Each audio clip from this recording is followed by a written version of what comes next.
할렐루야. 자, 옆사랑 인사합니다. 주님의 이름으로 사랑하고 축복합니다.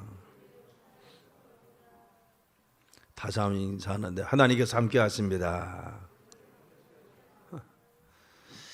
오늘은 데살로니가서 5장 18절의 말씀을 중심으로 어떤 상황 속에서도 감사하며 삽시다 라고 하는 말씀을 함께 말씀을 나눕니다. 하나님께서 우리 인생들에게 감사를 많이 허락해 주신 것을 볼 수가 있습니다. 돌이켜보면 모든 것에 감사할 조건이지만 우리가 현재 경험하는 힘든 상황을 생각하면 때로는 원망도 생기고 불평도 생기는 것이 우리의 삶이라는 것입니다. 그러나 성경은 그럼에도 불구하고 감사라고 말씀했습니다. 그래서 본문에 범사라고 하는 것은 판티라고 하는 것인데 이 헬라어는 모든, 전체, 온갖이라는 뜻을 가지고 있습니다. 그래서 범사에 감사하는 것은 어떤 상황 속에서도 어떠한 일이 있을지라도 무슨 일을 만날지라도 우리가 감사하라고 하는 것입니다. 감사할 조건이 있을 때만 감사하는 것이 아니라 감사할 수 없는 상황 속에서 감사하고 너희들 여건과 환경이 주어질 때만 감사하는 것이 아니라 그리고 우리의 환경과 여건이 주어지지 않을지라도 하나님 앞에 감사하라는 것이 범사에 감사라고는 하나님의 말씀인 것입니다. 이것이 하나님의 뜻이라는 것이죠. 하나님 뜻을 우리 믿음의 성도들이 늘 어떤 상황 속에서도 감사하고 어떤 삶의 현실 가운데서 감사하는 삶을 살기를 원하는 것입니다. 그런데 이와 같은 삶을 산 것이 누구냐? 선전들이었습니다. 성경에 있는 믿음의 선전들, 믿음의 사람들은 한결같이 이와 같이 범사에 감사하는 삶을 살아가서 그들의 삶이 하나님 은혜 가운데 산 것을 볼 수가 있습니다. 우리는 포르기를 지냈던 가나안의 척박 땅에 떨어졌던 이스라엘 가나안 백성들을 생각하면 그렇습니다. 이스라엘 백성들은 애굽에서 430년 동안 종살이 합니다. 그리고 나서 출애굽을 합니다. 광야에서 40년을 지납니다. 이 광야 40년이 거칠고 힘든 삶인 것이 사실이었습니다. 그런데 40년을 지나니 약속의 땅인 가나안 땅에 들어가게 되었습니다. 그런데 그들이 가나안 땅에 들어가서 1년째 되었을 때 하나님께서 광야에서 명령하신 대로 일주일 동안 바로 초막을 짓고 생활하면서 하나님께 감사의 절기를 지키는 것을 볼 수가 있는 것입니다. 이것은 바로 애굽에서 하나님께서 우리를 노예에서 구원해 주시고 구출해 주었습니다. 그리고 광야에서는 우리를 보호하시고 지켜주셨습니다. 그리고 가나안 땅에 정착하도록 우리를 인도하셨습니다. 시편 136편에 이 세 가지를 그래서 하나님께 감사의 절기를 지키는 것입니다. 그들이 바로 애굽에서 나온 것은 그렇게 바로 쉬운 것이 아니었습니다. 애굽에서 출애굽하도록 하나님의 노예 가운데 그들을 구출시켜 주었습니다. 그리고 광야에 40년 동안 힘들게 어렸지만 하나님께서 광야에서 우리를 보호하시고 지켜주시고 인도하여 주시고 붙들어 주셨습니다. 그래서 마침내 약속의 땅인 가나안 땅에 들어오게 하셔서 이와 같이 지내게 하십니다. 그래서 1년이 지나고 나서 바로 절기가 되니까 하나님 앞에 감사하며 절기를 지킨 것을 볼 수가 있는 것입니다. 우리가 외적인 것을 보면 감사할 조건이 전혀 없는 그런 삶이었습니다. 그런데 그들은 바로 모두가 함께 나와서 하나님께 절기를 지킵니다. 여러분 돌이켜보면 광야에서 그들은 부모를 잃었습니다. 그리고 부모를 잃어버리고 그 또한 광야에서 태어난 세대인 것입니다. 그리고 여전히 아말렉과 에돔과 암몬족 속에 전쟁을 하면서 수없이만 전쟁 가운데 광야를 지냈던 것이 그들의 삶입니다. 거칠고 황량한 광야를 지나서 그리고 메마른 땅을 지나서 그들이 어렵게 40년을 보냈습니다. 그리고 마침내 가나안 땅에 들어왔지만 7 족속과 끊임없이 지금 전쟁을 벌이고 있는 순간인 겁니다. 아직도 정복하지 못한 가나안 주민들이 많이 있습니다. 그래서 앞으로도 전쟁을 해야 됩니다. 그래서 수년 동안 거쳐서 정복 전쟁을 하면서 이후에 바로 정복하는 역사들 우리는 바로 여호수아를 통해서 볼 수 있는 것입니다. 아직도 비환이 없습니다. 가족들은 이렇습니다. 그리고 또한 자신의 삶의 여건이 좋지 않습니다. 아직도 주변에는 전쟁 위험이 도사리고 있습니다. 그리고 주변에서 어려운 일이 많이 있습니다. 그럼에도 불구하고 그들은 하나님께 감사하고 찬양하면서 감사의 절기를 정확히 지킨 것을 알 수가 있는 것입니다. 사실 그들이 정착한 가나안 땅은 광야에 비해서는 젖과 꿀이 흐르는 땅입니다. 그런데 그들이 본래 있었던 애굽 땅에 비해서는 척박하고 그리고 황량한 땅이 바로 그 가나안 땅이라는 것입니다.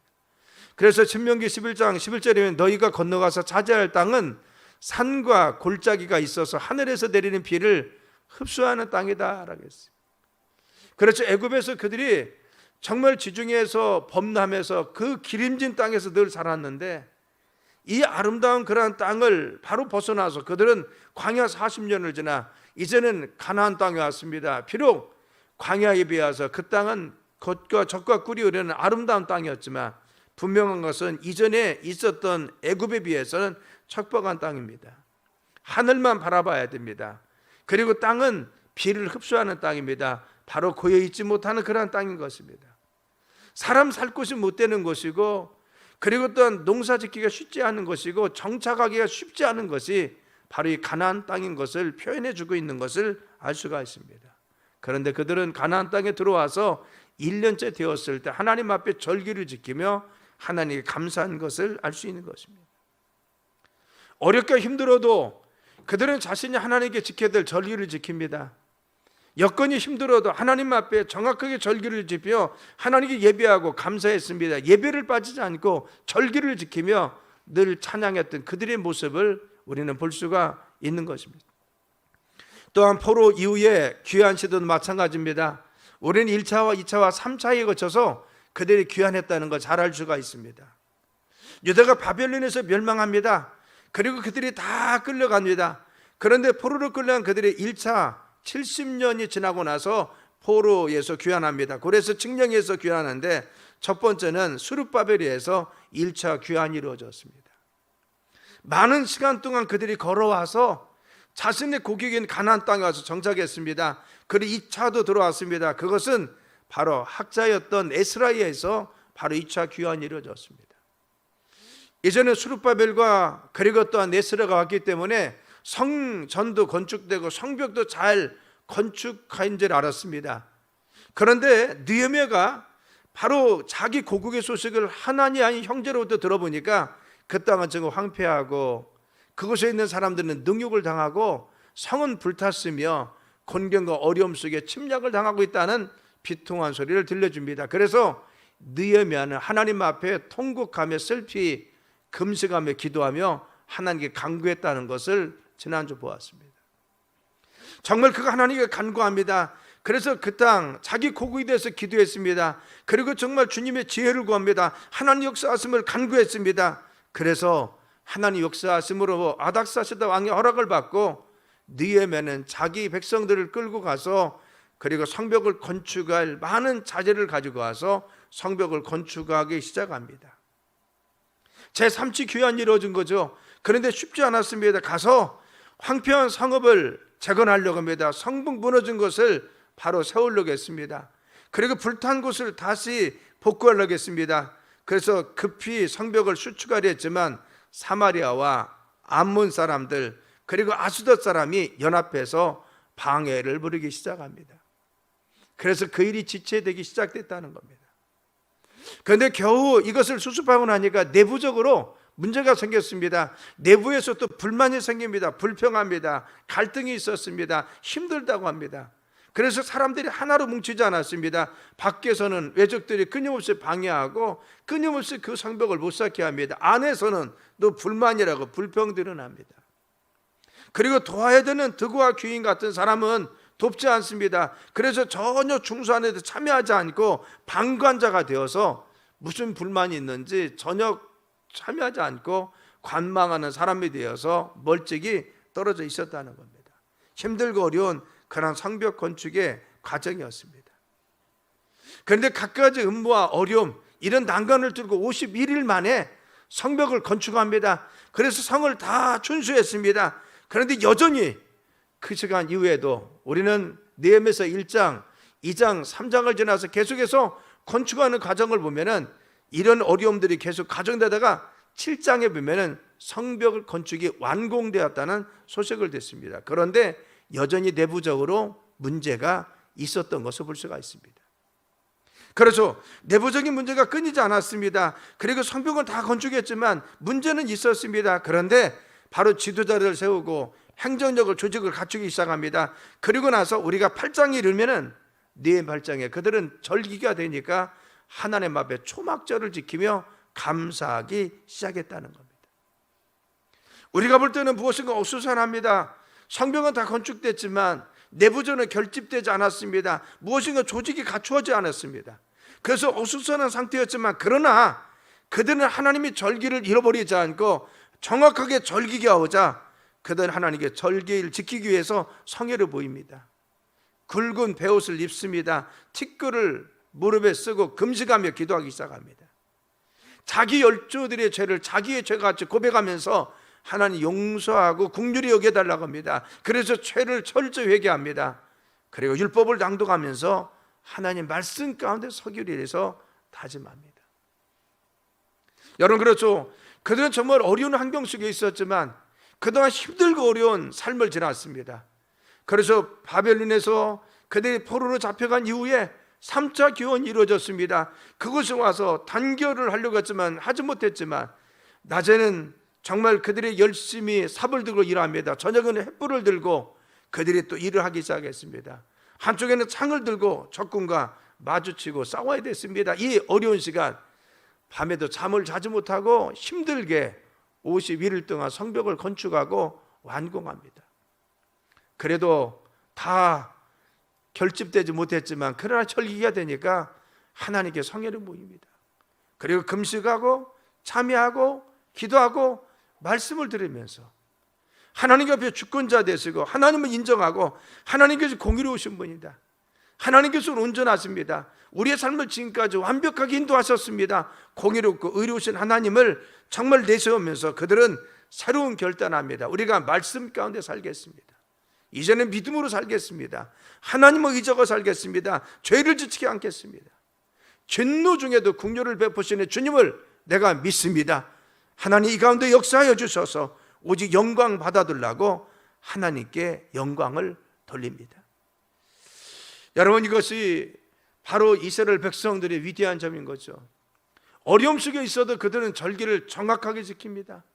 감사를 잃어버리지 않았습니다. 역사 속에 주관하시는 하나님의 손길을 그들은 넉넉히 보면서 늘 하나님 인도하심을 바라고 기대한 것을 볼 수가 있습니다. 그들의 힘들고 어려운 상황 속에서 무엇인가 이룬 것 같지만 여전히 불완전해도, 그리고 갖가지 의무와 어려움이 있었을지라도 아무리 힘든 상황 속에서도 하나님께 대한 감사를 잃어버리지 않고 하나님에 대한 신뢰를 잃어버리지 않았던 것을 알 수가 있는 것입니다. 우리는 지금 코로나19라고는 중대한 어려움 속에 빠져 있습니다. 언제 끝이 날지 우리가 알지 못하고 있습니다. 내년 6월까지 간다는 소리도 있고 상반기에 끝난다는 소리도 있고 아니면 이후까지 더 간다는 소식도 있습니다. 또 더 안 좋은 것은 2, 3년마다 또 신종 바이러스가 나올 가능성도 있다고 이야기합니다. 또 10월 11일에는 제2차 대유행이 있을 거라고 이야기하는 많은 사람들이 있습니다. 우리는 지금 불안정한 상황이 있지만, 그러나 중요한 것은 이런 상황 속에서 우리가 어떻게 해야 됩니까? 혼란 속에서, 어려움 속에서, 역경 속에서도 신앙인들은 늘 감사하며 절기를 지키고 하나님 앞에 최선을 다해서 주님을 신뢰하며 믿음 가운데 있었던 것을 알 수가 있습니다. 우리에게도 이와 같은 귀한 믿음의 사람 되길 간절히 축원합니다. 아무리 힘이 들어 어떤 환경 속에서도 하나님께 감사하며 하나님을 신뢰하고 하나님께서 우리를 인도하심을 믿으시길 간절히 축원합니다. 믿음 가운데 서 있는 자 그들을 하나님 축복하시고 역사하셨음을 우리는 분명히 알 수가 있는 것입니다. 그래서 세 번째는 역경 중에서도 늘 감사했던 믿음의 사람들을 하나님께서 축복하여 주시더라는 것입니다. 성경에 보면 믿음의 사람들이 늘 평탄대로만 산 것이 아닙니다. 역경도 있고 고난도 있고 광야도 있고 때로는 환난과 근심과 어려움도 있었습니다. 그런데 믿음의 사람들이 한결같은 것은 무엇입니까? 그럼에도 불구하고 하나님께 감사를 잃어버리지 않고 믿음을 저버리지 않고 예배를 잃어버리지 않고 그들의 삶을 살았다는 것입니다. 어떤 상황 속에서 흔들리지 않는 믿음의 사람들, 견고하게 주님을 믿고 의지했던 사람들은 한결같이 하나님께서 사랑하셔서 그들의 삶을 축복하여 주셨음을 알 수가 있는 것입니다. 우리는 구약의 욥을 볼 수가 있습니다. 욥은 동방의 의인이었습니다. 그는 정말 경외하는, 하나님을 경외하는 사람이었고 악에서 떠난 사람이었습니다. 그리고 큰 부자였고 하나님의 큰 축복을 받았던 사람입니다. 그런데 하루아침에 자신의 전 재산을 잃어버립니다. 그리고 하루아침에 그의 자녀들이 다 죽었습니다. 하루아침에 그는 이와 같이 건강까지 잃어버립니다. 그리고 자기 주변의 친구들도 다 떠나는 비참하고 외로운 삶이 되었습니다. 그런데 이와 같은 공경과 어려움 속에 빠졌을 때 욥은 어떻게 고백했습니까? 원망하지 않고 욥기서 1장 21절에 이렇게 고백하고 있습니다. 이르되 내가 모태에서 알몸으로 나왔은즉 또한 알몸이 그리로 돌아올지라 주신 이도 여호와시요 거두신 이도 여호와시니 내가 여호와 이름이 찬송 받으시리로다 하고 라겠어요. 여러분, 그의 삶이 아무리 힘들고 어렵지라도 내 삶을 주관하시는 분은 하나님이라는 겁니다. 내가 어차피 알몸으로 태어났고 알몸으로 돌아가는 것이 우리 자신이라는 겁니다. 나는 내가 얻은 것이 아니라 하나님 다 주셨습니다. 그래서 내가 그냥 가진 거 없을지라도 하나님께 그냥 돌아가는 것이 당연합니다. 내가 아무것도 없을지라도 나는 하나님을 경배하고 찬양하는 삶만 살겠습니다 라고 했습니다. 그런데 이 신앙과 믿음을 보시고 하나님은 그의 삶을 이전보다 배나 축복하신 것을 욥기서를 통해서 볼 수가 있습니다. 그래서 선지자 하박국은 이와 같이 말씀했습니다. 비록 무화과 나무가 무성하지 못하며 포도나무가 열매가 없으며 감람나무에 소출이 없으며 밭에 먹을 것이 없으며 우리의 양이 없으며 외양간에 소가 없을지라도, 이 말씀은 뭐가 있다는 겁니까? 외양간에 소가 없어요. 우리의 양이 없습니다. 감람나무에 소출이 없습니다. 그래서 정말 밭에 열매가 없습니다. 무화과 나무가 거둘 수가 없습니다. 무엇이 있다는 겁니까? 아무것도 없는 것 같은데 그는 고백하기를 나는 여호와로 말미암아 즐거워하며 나의 구원의 하나님으로 말미암아 기뻐한다겠어요.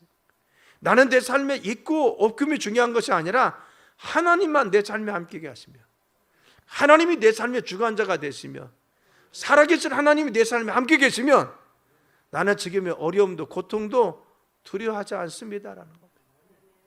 그렇죠. 믿음의 선조들은 한결같이 이와 같이 살았습니다. 자신의 삶에 있고 없음이 중요한 것이 아니라 하나님이 함께 하심이 자신의 능력이었습니다.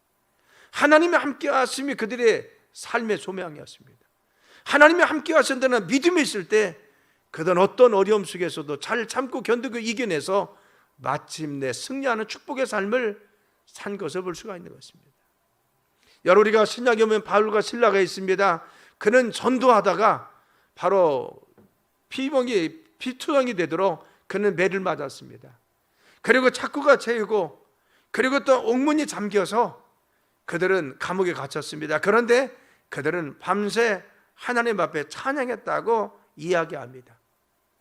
그런데 그 하나님을 찬양할 때 하나님께서는 그 매인 것을 풀어주시고 그리고 또한 그들이 얽매인 것을 풀어주셔서 하나님 영광 받으셔서 그들의 사역을 더 크게 쓰신 것을 알 수가 있는 것입니다. 사도행전 16장 25절 26절 이야기하게 했습니다. 한밤중에 바울과 실라가 기도하고 하나님을 찬송하며 죄수들이 듣더라 하겠어요. 이 상이 어떻습니까? 낮에 전도하다가 바로같이 정말 지금 잡혀와서 그리고 피투성이 되도록 많은 매를 맞았습니다. 그리고 옥에 갇혔습니다. 그냥 갇힌 것이 아니라 양손과 양발이 착고에 채해서 쇠고랑에 채 있던 겁니다. 그리고 또한 옥 깊은 곳에 그들이 갇혀 있는 것입니다.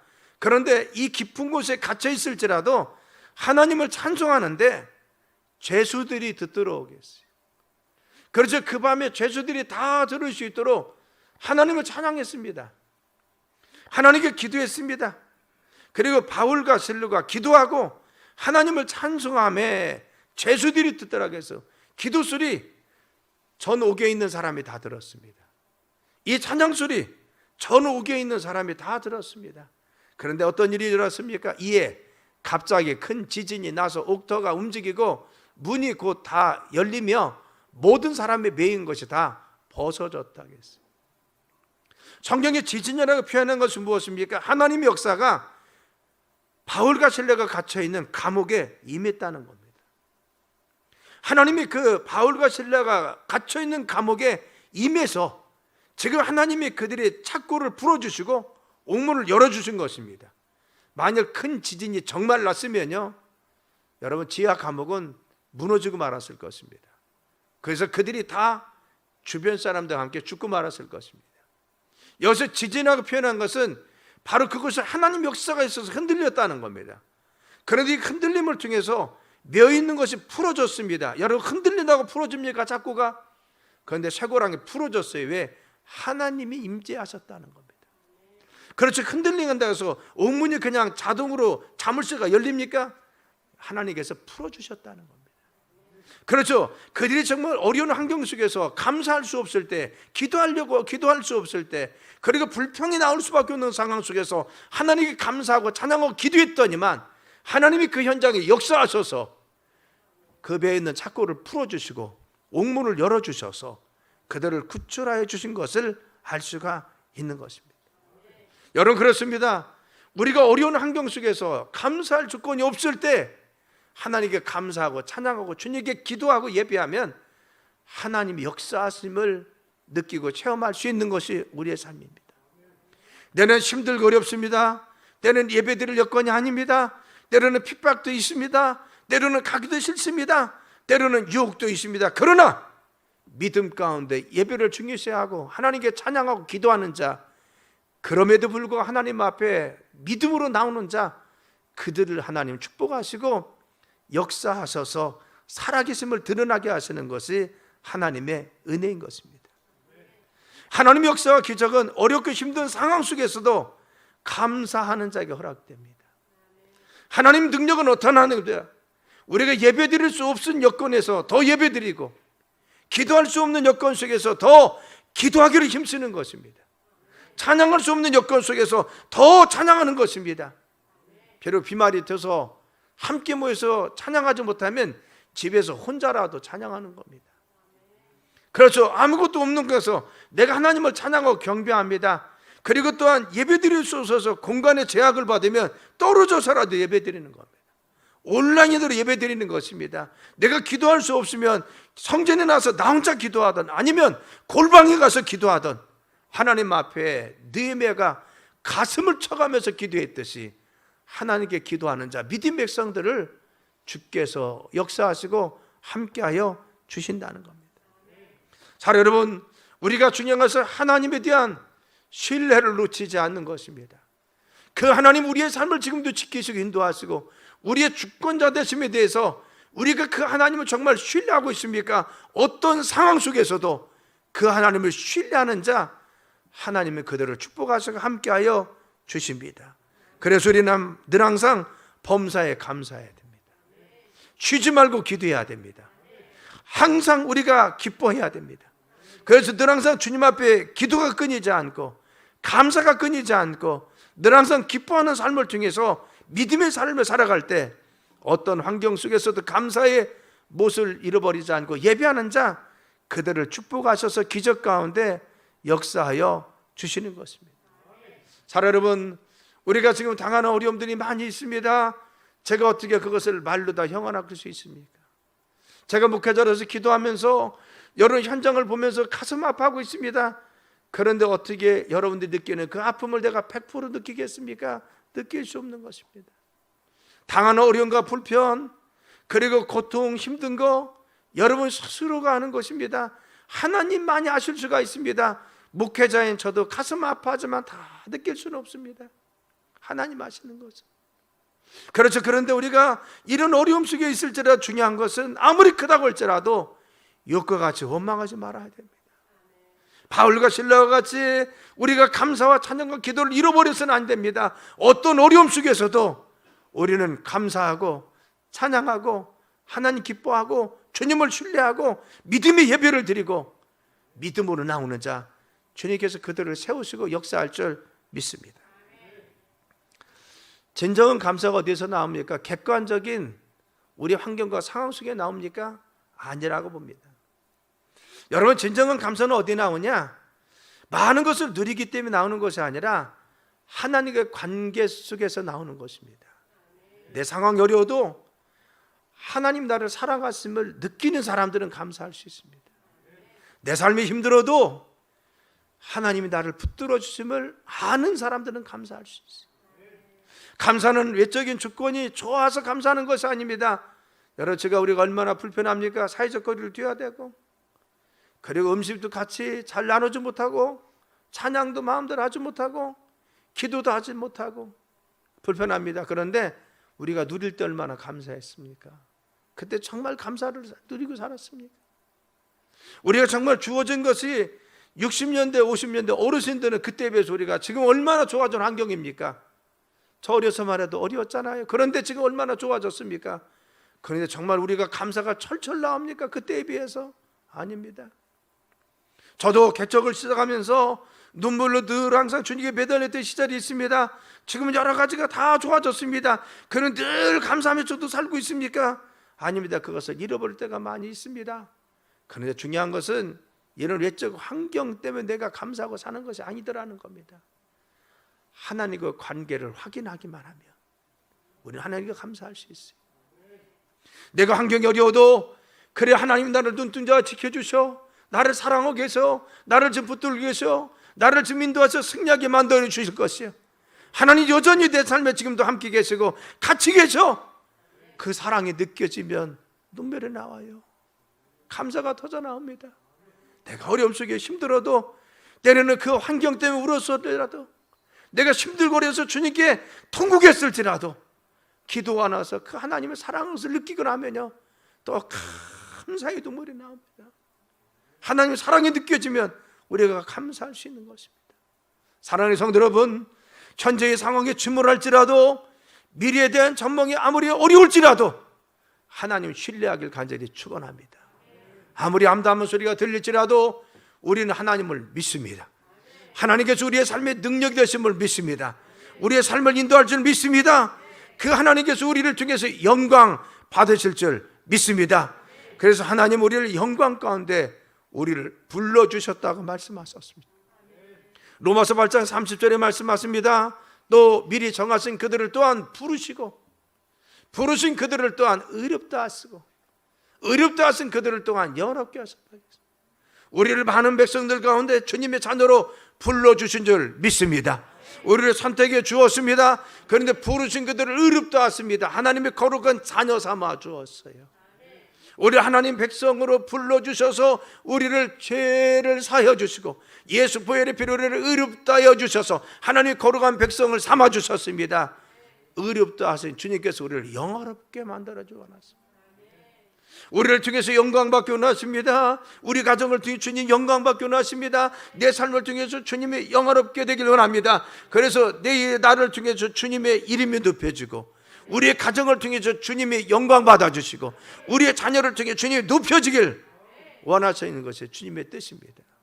하나님께서 우리를 선택하시고 부르신 이유가 무엇입니까? 주님을 영화롭게 하도록 우리를 선택하시고 불러주셨습니다. 그래서 이런 목적을 이루기 위해서 뭘 하겠습니까? 바로 너희들을 바로 같이 부르셔서 의롭게 하신 주님은 예수님 보혈의 피로 너를 의롭게 하셨기 때문에 내가 너에게 주는 것을 무엇이 아꼈겠냐라고 했어요. 무엇인 주겠다는 겁니다. 그래서 말씀하시기를 로마서 8장 32절에 이 말씀했습니다. 자기 아들을 아끼지 아니하시고 우리 모든 사람을 위해 내어주시니까 어찌 그 아들과 함께 모든 것을 우리에게 주시지 않겠냐고 했어요.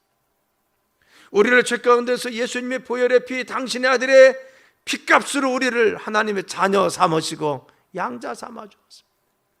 바로 당신의 아들을 생명을 주 우리를 하나님 자녀 삼아 줬기 때문에 바로 자녀 삼은 너에게 하나님께서 무엇인들 아끼겠느냐? 하나님 우리 믿음의 성도 구원받은 우리에게 무엇이든 허락하신다고 말씀하여 주십니다. 이것이 우리의 담대함입니다.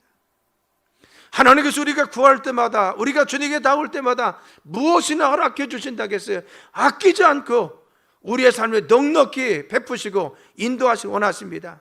그래서 바로 누가복음 12장 24절에 말씀하십니다. 까마귀를 생각하라. 심지도 아니하고 거주도 아니하셔 골방도 없고 창고도 없으되 하나님이 기르시나니 너희는 새보다 얼마나 더 귀하냐겠어요. 당신의 아들의 바로 핏값을 목숨을 버려서 우리를 대신 사셨는데 하찮은 까마귀에 비해서.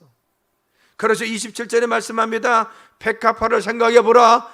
실도 만들지 않고 짜지도 아니하느니라. 그러나 내가 너에게 말하노니 솔로몬의 모든 영광으로도 입은 것이 있고 하나만큼 훌륭하지 못하다겠어요.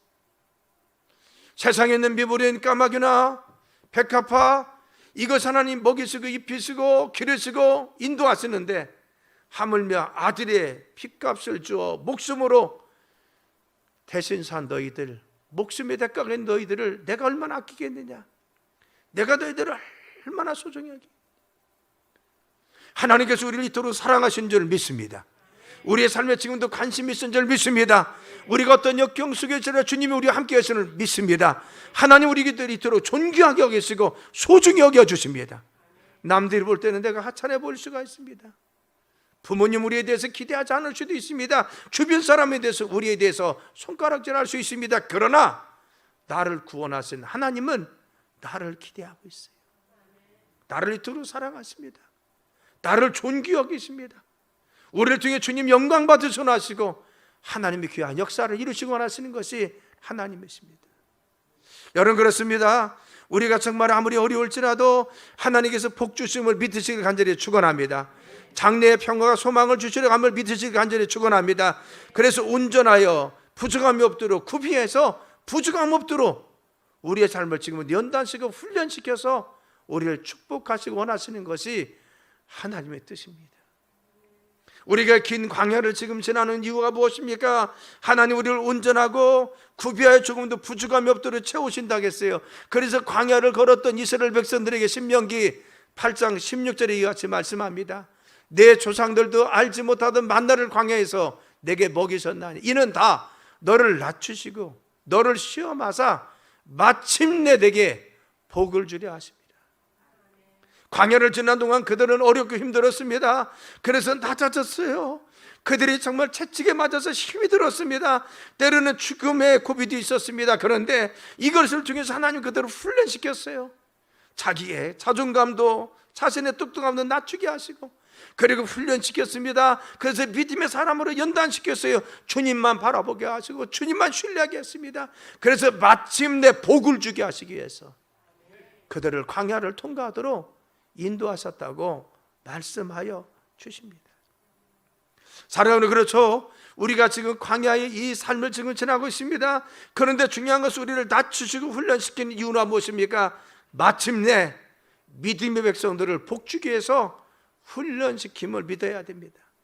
에레미야서 28장 11절을 말씀합니다. 모든 백성 앞에서 하나냐가 말하 이르되 여호와께서 이와 같이 말씀하시느니라 내가 2년 안에 라고 했어요. 2년 안에. 2년 안에 무엇이 한정된 숫자입니다. 너희들이 지금 힘들어하고 있지만 어려워하고 있지만 한정된 수가 있다는 겁니다. 마침 하나님 때가 되면 풀어주신다는 것. 2년 안에 모든 민족의 목에서 바벨론 왕 느부갓네살 명예를 이와 같이 꺾어버리려 하셨느니라 하며 선지자 에레미야가 자기 길을 갔다고 했어요. 그 올무에서 너희들을 풀어주리라. 2년 안에 한정된 숫자 안에 우리의 이와 같이 고통과 어려움이 끝이 없는 것이 아니면 끝이 있는 줄 믿습니다. 우리는 이와 같이 얘기하죠. 내년 6월이네 3월이네 이야기합니다. 끝이 있죠. 끝이 있습니다. 하나님은 언젠가 우리에게 백션도 주실 것이고 치료도 주실 것입니다. 물론 어려움이 있습니다. 그러나 하나님은 그때마다 우리의 삶을 인도할 줄 믿습니다. 그래서 끝이 있다는 거죠. 그래서 이와 같이 꺾어버리라. 뭘? 멍에를 꺾어버리라. 우리를 얽어매고 있는 거, 우리의 삶에 묶고 있는 거, 우리를 부자유게 하는 것을 모두 하나님께서 꺾어버릴 줄 믿습니다. 파할 줄 믿습니다. 우리를 해방시킬 줄 믿습니다. 그래서 믿음의 성도들아 인내하라고 합니다. 야고보서 1장 14절에 말씀하시기를 인내를 온전히 이루라겠어요. 온전히 무엇입니까? 잘 참고 지내라는 것입니다. 불평하지 말라는 겁니다.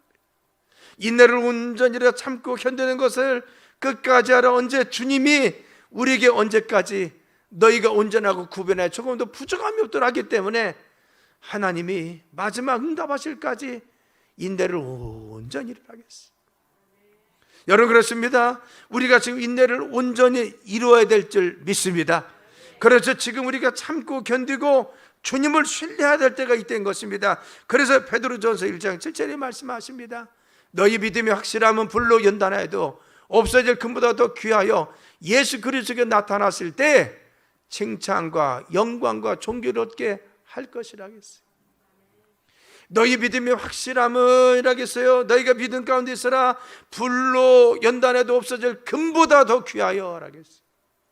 여러분, 금은 불 속에서 들어가서 연단을 통해서 순수한 금이 나옵니다. 연단에서 더 정교하게 우리를 순수한 믿음의 사람으로, 그래서 금보다 더 귀하여 예수 그리스도 나타났을 때 영광과 칭찬과 존귀함을 얻게 하기 위해서 너희가 지금 인내 가운데 잘 참고 견디고 연단받으라는 겁니다. 여러분, 우리는 지금 이 고난이 시기에 믿음 가운데 서길 간절히 축원합니다. 어려움 속에서 예배를 놓치면 안 됩니다. 믿음 가운데 서 있습니다. 주님을 신뢰해야 됩니다. 그래서 믿음의 사람들, 주님을 바라보는 성도들에게 모든 것이 합력하여 선을 이룬다고 로마서 8장 34절에 28절에 말씀하십니다. 우리가 알거니와 하나님을 사랑하는 자고 그의 뜻대로 부르심을 입은 자들은 모든 것을 합력하여 선을 이룬다고 했어요. 우리가 지금 고난 같고 역경 같습니다. 내 삶에 고난도 있고 역경도 있고 어려움도 있습니다. 그러나 중요한 것은 믿음의 사람들이 하나님을 신뢰하고 믿음 가운데 서 있기만 하면 모든 것은 합력하여 선을 이룹니다.